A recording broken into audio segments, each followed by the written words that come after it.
Next week is just special. You being there would ruin that. That's what my mom said, her tone gentle, like she was doing me a kindness by excluding me. My dad added, "You've changed, Claire. You don't fit anymore." And in that moment, I realized I was no longer considered family, just the woman who signed the checks. They didn't invite me to the dream vacation through Italy. Not me. Not my daughter Emma. Not my son Nolan. But they used my money to fund it, every hotel, every flight, every private tour. And when I found out, they didn't apologize. They told me my presence would ruin it. So I said nothing. I smiled, nodded, and went home to burn it all down. Every booking, canceled. Every pass, locked. And as they stood at the airport with their designer bags and fake smiles, I watched from my kitchen, calm, certain. They had erased me? So I erased their trip. Rachel must have forwarded it without thinking, probably meant to send it to Mark or Mom. I was scrolling through messages while Emma painted in the sunroom, and Nolan napped beside me, when I saw it. Subject line: Final itinerary. Florence, Rome, Amalfi. I opened it, curious. And then the color drained from my face. The names listed: Mom, Dad, Rachel, Mark, their 2 kids. That was it. No Claire, no Emma, no Nolan. Just 6 names, 6 people who now apparently defined family. And a perfect trip planned to the last luxurious detail. 5-star hotel in Florence with rooftop dining. Guided Colosseum tour. Amalfi boat cruise. Private pasta-making class. Vineyard dinner in Tuscany.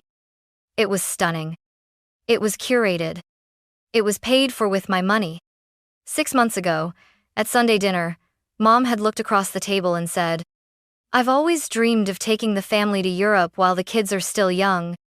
She said Rachel and Mark were strapped for cash. She asked me to help cover the upfront costs. "You can afford it now, honey. With that new consulting contract, this would mean everything to us." I didn't even hesitate. I wired the funds that same week. I thought I was helping create a memory for everyone, including Emma and Nolan. I thought we'd be strolling cobblestone streets together, taking pictures with gelato-stained lips and sun-kissed shoulders. Turns out, I was just the bank. Not even a courtesy mention.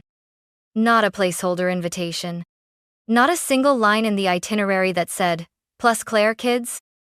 I waited, rereading the file over and over again, hoping I'd missed something. Maybe we were in a second wave? Maybe I'd hear from Rachel tomorrow? But the silence that followed was louder than any explanation. And it said, "You don't belong." I didn't cry. I didn't rage. I sat very still, listening to my children's laughter float in from the hallway. And something inside me shifted, not with fire, but with ice. That night, I didn't call anyone. I didn't ask why. I simply watched their betrayal bloom into a blueprint. One where they'd pose on balconies I'd paid for, drink wines I'd funded, toast to a tight-knit family I was no longer part of. And that's when I made my decision. If I was never meant to be part of the picture, then I'd make sure they didn't get to take the trip. Not on my dime. Not on my silence. I waited for Sunday. Our traditional family dinner, always the same. Mom's baked rigatoni, Dad's monotone golf recap, Rachel's fake laugh storytelling about PTA drama, and Mark scrolling his phone like being present was optional. Only this time, I was listening for what they wouldn't say. They were all seated when I arrived with Emma and Nolan. Mom kissed the kids, complimented Emma's dress. No tension, no guilt, no trace of what they'd done. Dinner unfolded like a script they'd rehearsed. But I had my own line ready. As I passed the salad bowl, I said casually, "Italy's beautiful this time of year, isn't it? Especially Florence." Then I sipped my wine. The silence that followed was thick. Everyone froze, just for a second. Mom set down the bread basket. Rachel blinked too slowly. Mark reached for his water glass like it was suddenly interesting. Then Mom looked me in the eye and said, softly, "Next week is just special. We didn't think it would be right to bring any extra stress. My stress. My children. My existence. Dad leaned back, arms folded. You've changed, Claire. It's like you don't get us anymore. Rachel just sat there, chewing, not meeting my gaze. No one said, we meant to include you. No one said, you helped make this happen. No one said, I'm sorry. They had prepared for this moment. Planned their excuses like they planned the trip. I looked down at my plate. Took a breath. Then gently lifted my fork and tapped it against my glass. Clink. Just once. Duly noted.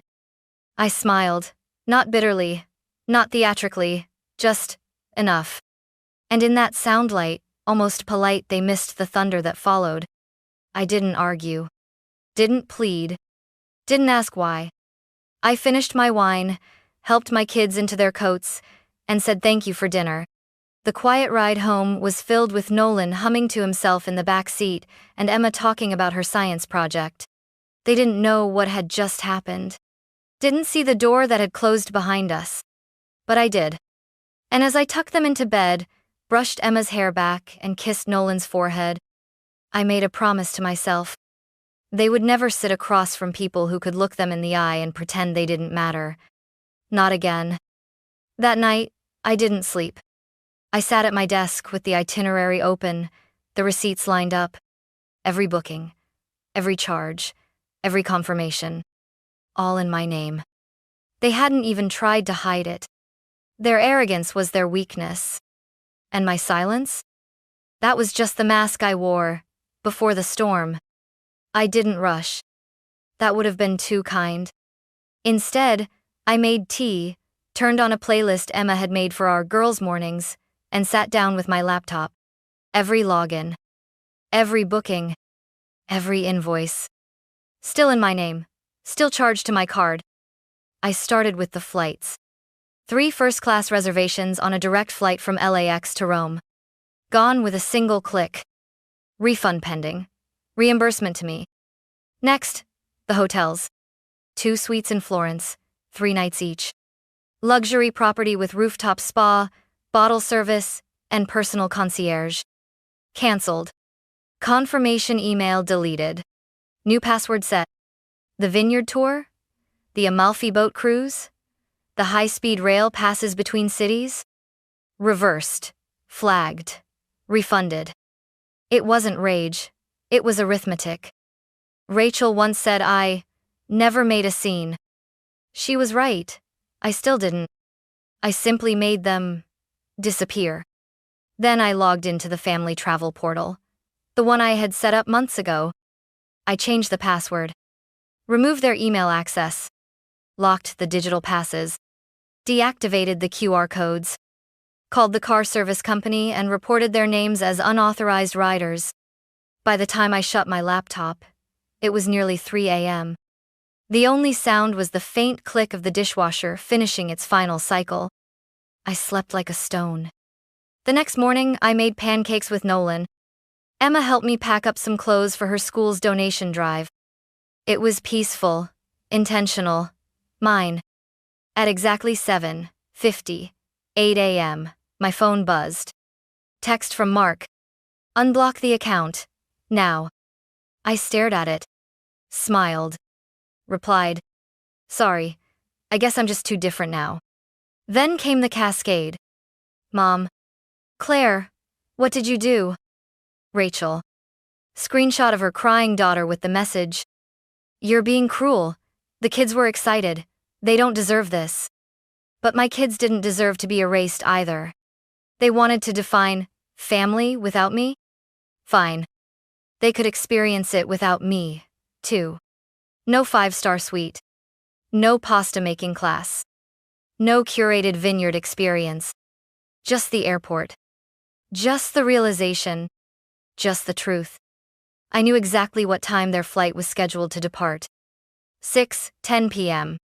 And at 6:12, I got the next text. From Rachel. Why are we being denied boarding? Then Mark. Did you cancel the flights? Then the calls. Ignored. I pictured them at the gate. Designer luggage, matching travel outfits, mom barking at an airline agent, dad pulling out a credit card that wouldn't work for group reservations that no longer existed, Rachel probably panicking, Mark feigning calm. And me? I was sitting in our kitchen, helping Emma make pizza dough from scratch, watching Nolan sprinkle way too much cheese. I didn't tell them anything. Let the silence explain.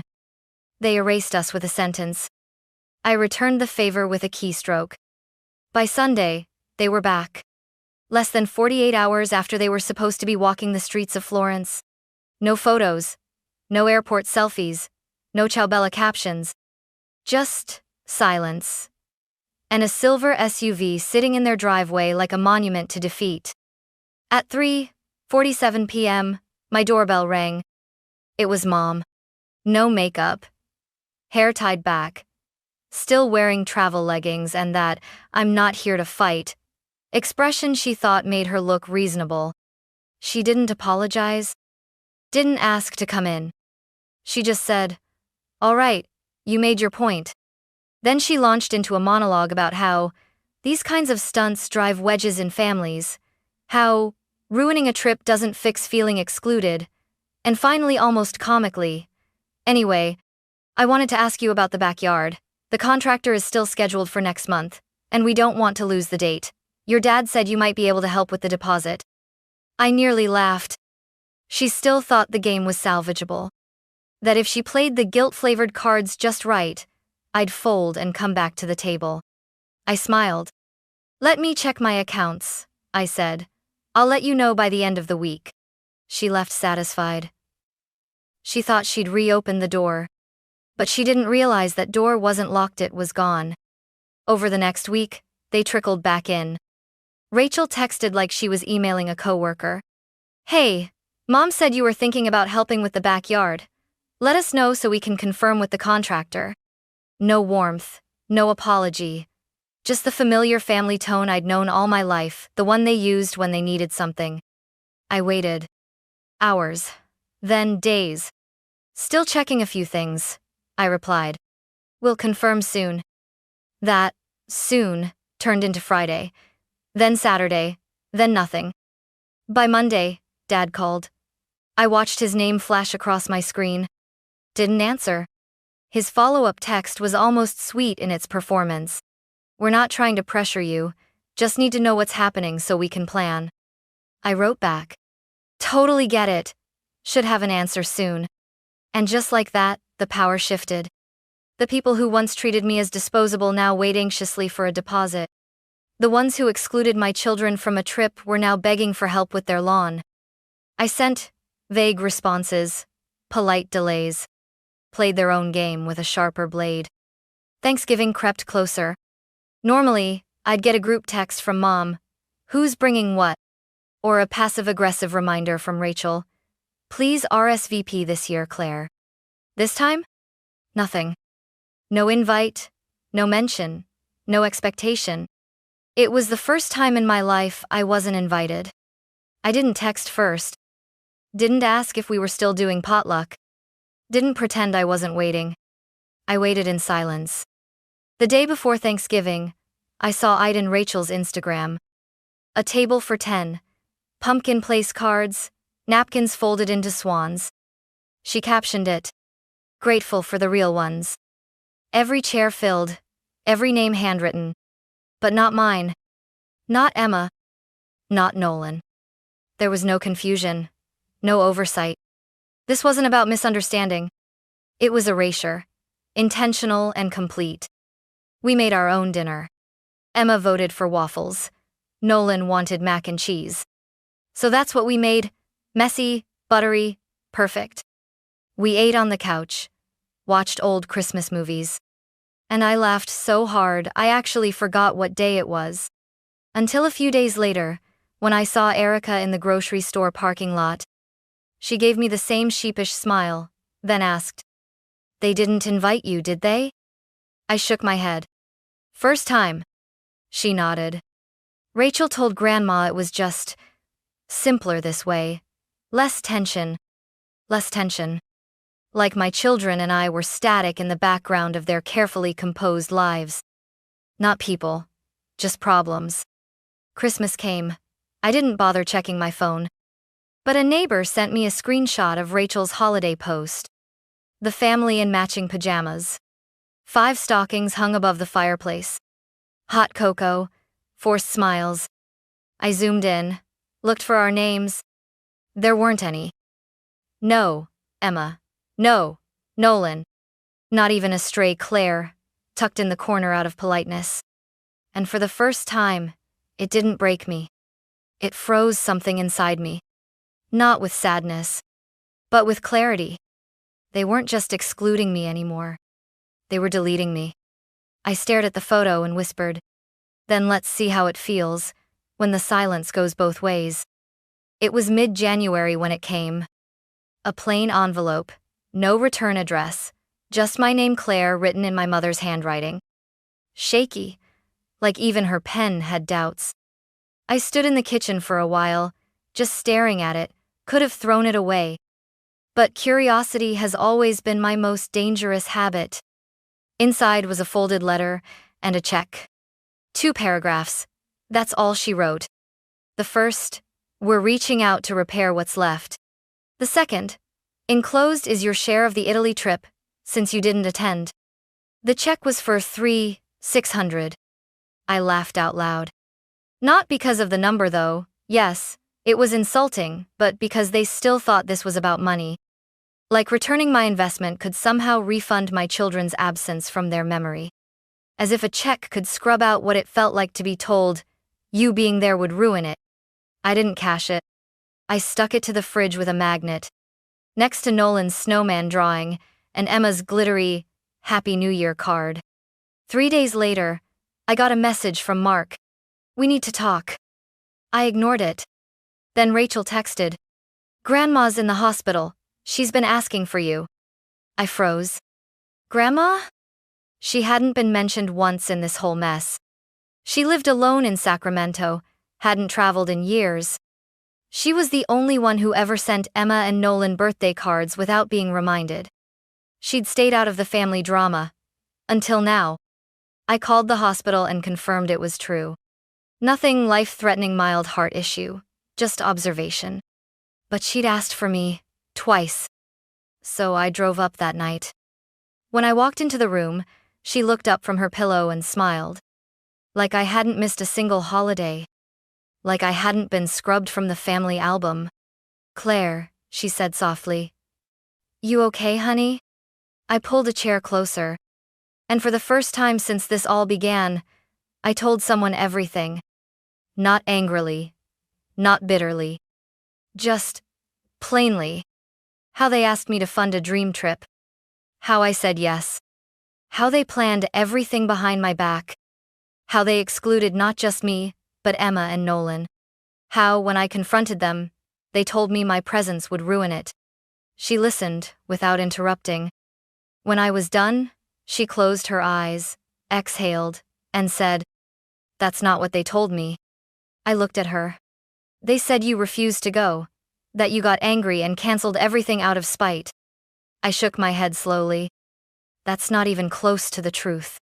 She opened her eyes again. And in that moment, I saw the sadness there. "I'm so sorry, Claire. I don't know what's wrong with them." That was all I needed to hear. But the fallout came quickly. Less than an hour after I left the hospital, my phone buzzed again. "Mom, did you tell Grandma some twisted version of what happened?" Rachel. "She's old, Claire. She doesn't need stress like this." Mark. "You're turning people against their own family. This is toxic behavior." I didn't reply. I didn't need to. Because they weren't upset that I told Grandma. They were scared that someone finally believed me. That their version of the story wasn't the only one anymore. That I'd stopped playing quietly and started telling the truth. The day after Grandma and I spoke, I got a group text. From Mom, Rachel, Mark, Dad. It said, "Effective immediately, we'd like to move forward with more transparency and unity. We're hoping you'll be part of some future plans. Let's reconnect soon." No apology, no admission. Just repositioning. A subtle pivot. A soft rebranding. Suddenly, I wasn't unstable or toxic. I was valuable again. Useful. The next day, Rachel followed up with a text of her own. Hey, I've been thinking. Maybe we could all meet up for coffee next week? Just talk, no pressure. She even added a heart emoji. The same woman who erased my daughter's name from a Christmas stocking now wanted a latte and a chat. I agreed. Told her Tuesday morning at 10 worked great. She responded within seconds. Yay, I'll buy. But Tuesday came, and at 9:41 a.m., I sent. Sorry. Last-minute work meeting. Can we reschedule? She replied, totally understand. Let's touch base later this week. We didn't. 2 days later, Mom messaged, would you be able to pitch in a little for gravel delivery? It's just $300 to cover the shortfall. I said, let me check some things. I'll circle back. I didn't. Saturday. Dad texted about firewood for winter. Said the supplier raised prices. I replied, send me the link. I'll look into it. He did. I didn't. And every time they followed up, I mirrored their old tone perfectly. Polite but empty. Kind but non-committal. Familiar but distant. I became them. And it worked better than I expected. Rachel went quiet first. No more heart emojis. No check-ins. No coffee soon? Texts. Then Mom's messages got shorter. Then spaced out. Then stopped altogether. Mark unfollowed me on Instagram. A man who once sent me 10 texts in a row about vineyard bookings now couldn't stand the silence he used to weaponize. Dad didn't send his usual, happy birthday to my favorite people, family group text in February. That one surprised me. He hadn't missed it in 10 years. But I hadn't done anything wrong. I hadn't yelled. I hadn't insulted anyone. I hadn't even said no. I'd just become them. All promises, no action. All smiles, no follow-through. All family, no warmth. And now, for the first time in their lives, they were experiencing what it felt like to be on the outside. The holidays were gone. The trip was gone. The money was off the table. And I was no longer the bank, the fixer, the fallback. I was something far more dangerous. Independent. February passed in silence. Then, one morning, an envelope arrived. No stamp, no return address. Just Claire, in my mom's handwriting wobblier than before. Inside, a folded note. The check I'd pinned to my fridge, returned. A message. We're hoping to reset. Your father and I are thinking of selling the house. The proceeds might go into a shared family account for future needs. We'd like you to be part of that vision. There it was again. That same tone. Soft coercion wrapped in legacy talk. A ribbon tied around manipulation. I didn't respond. But 2 days later, Rachel called. For once, no text and actual voice call. I let it go to voicemail. She sounded chipper, like we were long-lost sisters catching up. The kids miss Emma and Nolan. I've been thinking about what you said. Maybe it's time for a real reset. Let's meet soon. No apology, not even a half-hearted one. Then the twist. Mom and Dad are serious about selling the house. We were thinking the money could help build something future, focused for all of us. Would love your input, and your help setting it up. I just sat there, listening to the words they'd so carefully chosen. Words that weren't about repair. Just positioning. They didn't want me back. They wanted access. The next morning, I sealed the check back in the same envelope and dropped it in a mailbox. No note. No message. No drama. That was the end. Not with a bang. Not with an argument. Just a quiet, final severing of a contract I never signed but always felt bound to. Weeks passed. No response. The group thread went dark. No messages, no memes, no fake brunch photos. Birthdays came and went, nothing. Erica messaged me one day. They sold the house, moved somewhere smaller outside the city. No invite sent your way, I assume? I smiled. Nope, not this time. And I didn't want one. Because for the first time in years, I wasn't waiting for permission to feel like I belonged. I was living a life that felt like mine. That spring, I took Emma and Nolan on a road trip up the coast. We stopped in Monterey, collected sea glass, stayed at a tiny B with squeaky floors and warm biscuits. There were no matching outfits. No perfect photos. But the laughter? It was real. And so was the freedom. I could have bought them a mansion. Funded 5 more Italy trips. But I didn't. Instead, I invested in something my family never could give me: peace without performance. They cut me out to protect their comfort. I stayed out to protect my children. And in doing so, I learned that silence isn't always weakness. Sometimes, it's the last word.